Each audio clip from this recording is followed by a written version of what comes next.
Para conocer la realidad hay que conversar. Atlas Entrevista. Bueno, estamos comunicados en este momento con Pablo Bertinat. Pablo Bertinat es ingeniero, es docente investigador de la UTN de Rosario y es miembro del taller ecologista, que nos va a hablar un poco de qué se está haciendo para frenar los efectos negativo del cambio climático, que es muy evidente. Bueno, Pablo, muy buenas noches, ¿cómo estás? Buenas noches, ¿qué tal? ¿Cómo están ustedes? Muy bien, gracias por atendernos. Y bueno, empezamos a ver un poco. Mira, hubo una noticia que la dimos la semana pasada de que prácticamente ya hemos utilizado todos los recursos del planeta que no renovables. De acá en adelante vamos a utilizar los recursos que ya no son renovables. Entonces estamos en dificultad. Estamos viendo los cambios climáticos, en Europa se mueren de calor, en Rusia se incendian los bosques de Siberia, el Ártico se está derritiendo, los osos polares se mueren de hambre, etcétera, etcétera, etcétera. Bueno, ¿qué se está haciendo en el mundo para tratar, no digo si se puede revertir, pero por lo menos frenar estas situaciones? Bueno, la verdad que es una situación sumamente compleja, como vos lo estabas describiendo, sobre todo porque la mayoría, como toda la estructura actual del planeta, la mayoría de los impactos son son muy desigualmente distribuidos, ¿no?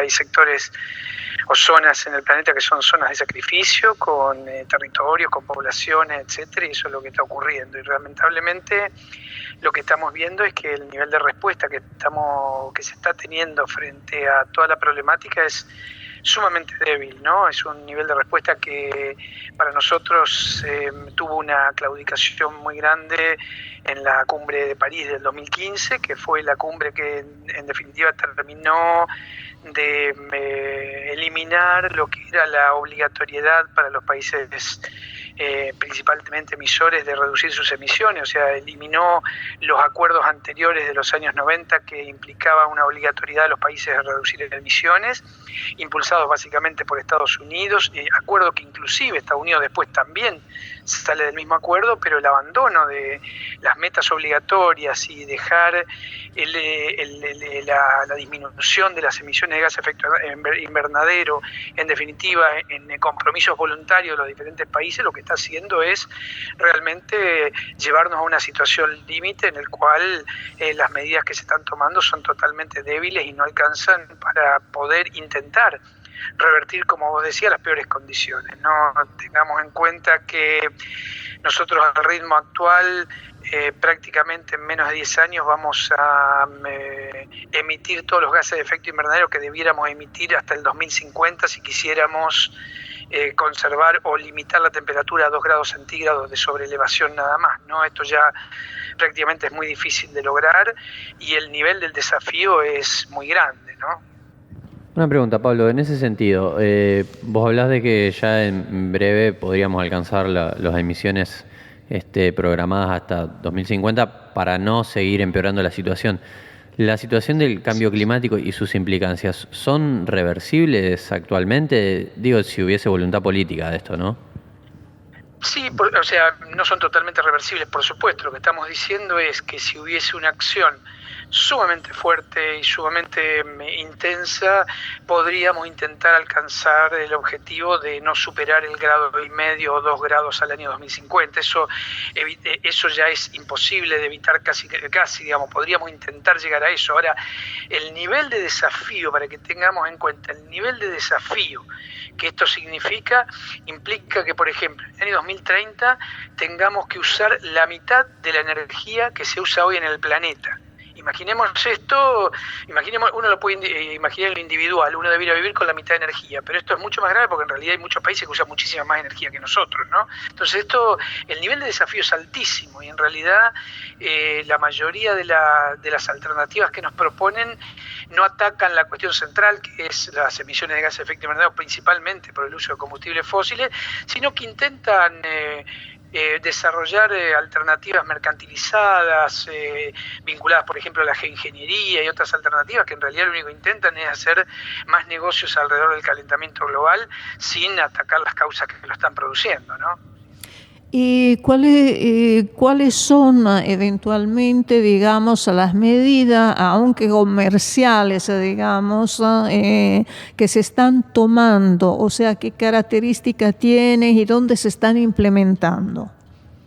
En realidad las medidas son muy pocas, o sea, podríamos anotar el avance de las energías renovables, pero que es sumamente lento y que inclusive tiene límites bastante precisos, ¿no? Porque deberíamos avanzar mucho más rápidamente, no solo en energías renovables, sino en reducir la cantidad de energía que se usa. Estamos ante el nivel de desafío que yo les planteaba, es un nivel en el cual implica discutir todo el modelo de producción y consumo, o sea, implica discutir qué vamos a producir, cómo nos vamos a mover, etcétera, en los próximos años. Implica discutir esto. Imaginémonos que en el mundo hay más de 1.200, 1.300 millones de autos particulares que debieran desaparecer en un par de décadas para dar paso a vehículos de transporte colectivo, vehículos más eficientes, etcétera, ya que, por ejemplo, el transporte es uno de los principales sectores de emisión. Ahora, después de esto, más allá de eso, hay muy pocas medidas, sí muchos intentos de negocios alrededor, o la apuesta a que la tecnología puede resolverlo todo, con experimentos sumamente preocupantes y complejos. Todos los intentos que hay de geoingeniería, por ejemplo, se han hecho intentos de fertilización en el mar con limadura de hierro, porque esto produciría el incremento del plancton que podría absorber dióxido de carbono. Esto se ha probado y ha dado resultados catastróficos. Se ha probado en nuestro país, en el sur de nuestro país, y ha dado resultados catastróficos. Se ha pensado en enviar determinado tipo de moléculas a la atmósfera para tapar la radiación solar. O sea, en realidad son atajos que intentan generar negocios alrededor del cambio climático para no atender las causas principales, que son la necesidad del cambio del modelo productivo y la necesidad de reducir la utilización de combustibles fósiles en el planeta. ¿Los gobiernos estarían preparados para una situación, digamos, catastrófica como tú estás planteando? O sea, por ejemplo, disminuir el consumo. ¿Están preparados para eso? La situación catastrófica se está viviendo en los lugares que están viviendo los principales impactos del calentamiento global, que son los sectores ya que son zonas de sacrificio, como las zonas donde se ha perdido fertilidad del terreno, donde no llueve o han cambiado los sistemas de lluvia, que en general son zonas donde viven poblaciones muy pobres y en donde esto lo que agrega es un grado más de vulnerabilidad.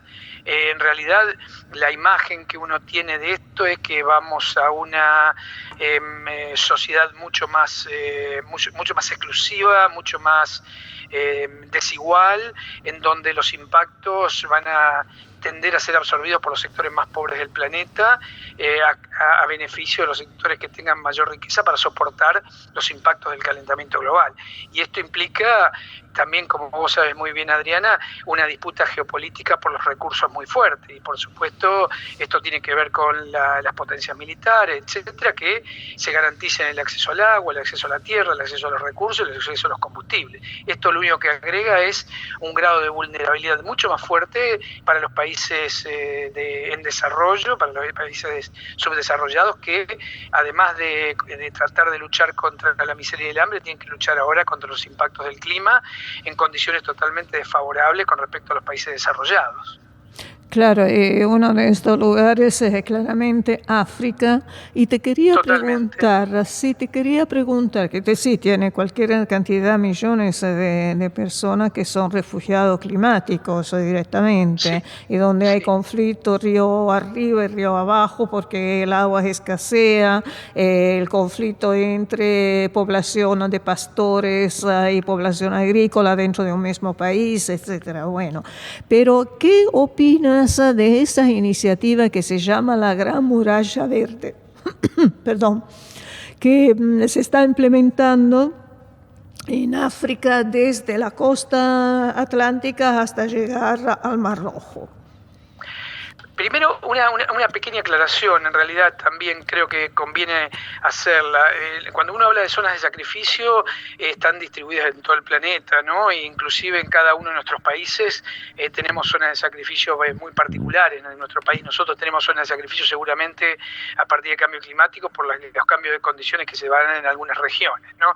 Dicho esto, respecto a la iniciativa, bueno, en realidad es una iniciativa de muchos sectores que están impulsando.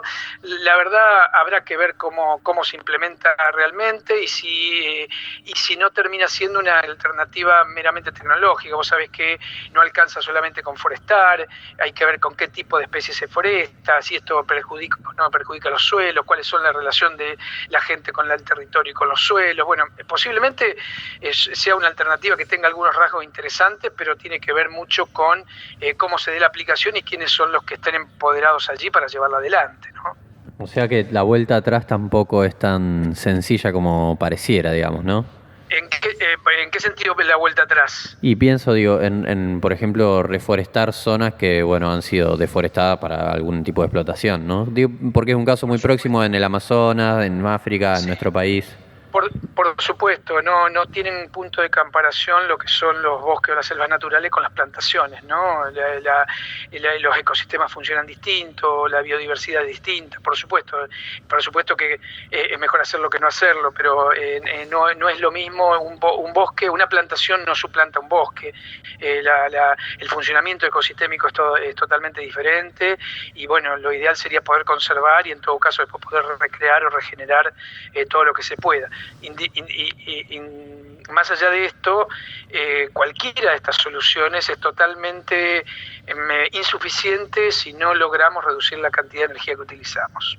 Y sobre todo los combustibles fósiles. O sea, de cualquier manera son soluciones que van a maquillar seguramente el efecto, pero no van a poder compensar las emisiones que estamos teniendo por el uso de combustibles fósiles, básicamente, ¿no? Una cosa que hace Adriana acá a todos los programas, a veces cuando se puede, es cazar noticias buenas para tratar de revertir un poco la tendencia general del programa en base al plano internacional. En el ámbito de la ecología, ¿se puede cazar alguna noticia por el estilo? Por supuesto.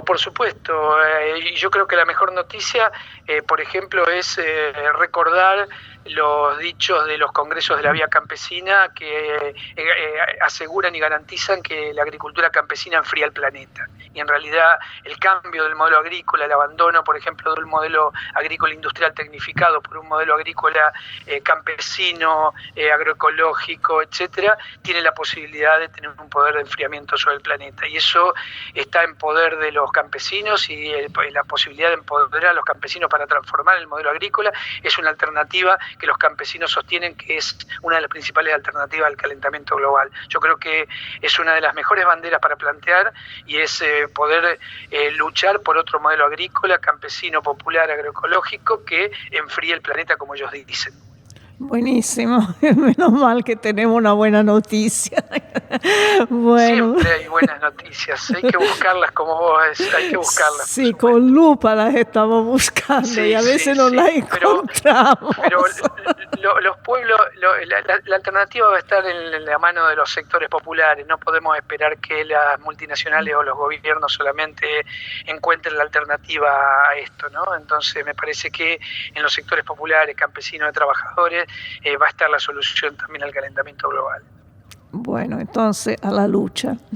Bueno, Pablo, te agradecemos muchísimo esta entrevista y seguramente te vamos a llamar en otras ocasiones. De nuevo, muchísimas gracias y que tengas unas muy buenas noches. Muchas gracias a ustedes, un gran abrazo. Un abrazo para vos y bueno, hemos escuchado a Pablo Bertinat, que es ingeniero, docente investigador de la UTN de Rosario y es miembro del taller ecologista, que nos ha iluminado sobre una situación catastrófica, pero al final nos dio también una buena noticia. Para conocer la realidad hay que conversar.